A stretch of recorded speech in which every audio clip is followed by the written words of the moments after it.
Hello friends, it's Ian, your best bud. I am just doing the video for the final take-home, the take-home exam for Atlantic Canadian Folklore. Um, it is a short essay, again, because I like essays. I don't like, I mean, for one thing, a take-home, how is it going to be like a multiple choice thing? Another thing is that, I like the idea of drawing back and synthesizing. So this is what they are. My attitude towards the take-home exams is that they are kind of like the essays that you would be writing in an exam situation where you have a general question or a choice of a general question, and then you're sort of meant to bring in the resources. You're really not able to access the resources beyond what you have studied for. So just think of it in terms of that. So it's an essay of about 750 to 1,000 words. You have a choice of questions. I'm about to get to those, but just to stress once more, there's not the expectation that you do additional research that is about drawing things in. In fact, each question reminds you to, referencing the readings or referencing what's being discussed in the course. So do not feel compelled to go outside of those bounds. In theory, you could probably sit down and write it at your desk right now in about two hours and it would be fine. So that's the kind of attitude that I'm thinking you have. Question the first. The distinction between us, them, intimate, stranger, familiar, strange has been quite a prominent theme in many of the readings this semester. Using examples drawn from your work, the readings and class discussions discuss this theme, specifically engaging what about the Atlantic Canadian context might make it so prominent. So this is about boundaries. This is about the potential theme of us and them, the potential theme of stranger, and so on, and the fascination that others will have with Atlantic Canada. Question 2.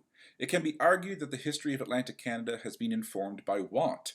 Circumstances of necessity and hardship occasion not only new material forms, but verbal and customary expressions as well. Using examples drawn from your work, the readings and class discussions discuss the statement. So, again, I think that's reasonably self-explanatory, but what are we doing when a lot of the culture is born out of circumstances that are less than desirable, less than admirable? Creativity emerges from it, but dot dot dot, and that's where you start answering that question. Question 3.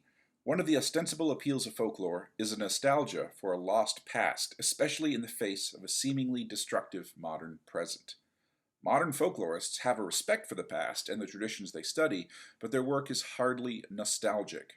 Now that you've read both older and contemporary folklore scholarship, discuss this quandary using examples drawn from your work, the readings, and class discussions. And again, I think that's reasonably self-explanatory. I think we've explored that quite admirably over the course of the semester, how we consider the past, how we consider the creativity that exists within that past. Now, you might also notice that in some ways there is an overlap in these questions because of course there is.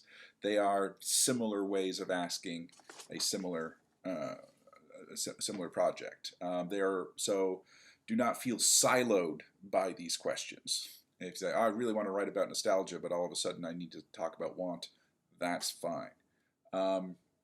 Or I want to talk about nostalgia, but I'm worried about sort of talking about threatened boundaries. Please do. As always, these are basically 3 different entry points into a larger discussion, so go for it. Hand it in on Moodle. Please hand it in on Moodle. Please, please, please, please, please hand it in on Moodle. Please do not be sending me through email. It helps me keep track. It helps me not lose them. I get so many different emails. People send them in and say, here's my final assignment, and then I have to sort of figure out, well, what even class is this for? Please send it in by my Moodle. That is what it is for. Again, the due dates are always flexible in this class, but there's always been, from the very first week, this expectation that April 18th is what we are aiming for completion, because that will give me enough time to grade things and submit them. You're not even able to see this until you've submitted the final assignment.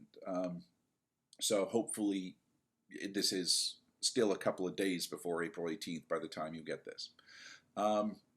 So yeah, keep on progressing through the course one at a time. Get the assignments done, and if you've been delaying for whatever reason, this is now the opportunity to play catch up. So please, April 18th, for this, because it's for everything.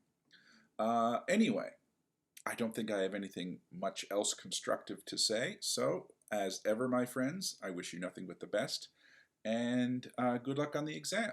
And since this might be basically one of the last things you hear from me, good luck with this summer. Looks like the vaccination rollouts are happening, and will be eventually happening to the point where even the 18 and 19-year-olds in the class will be vaccinated by the end of the summer. That is encouraging, and I don't know what happens next year in terms of in-course teaching. The goal is for it to be freely accessible and freely available, and yeah, I hope it does. Anyway, my friends, take care, and I will talk to you later. Bye-bye.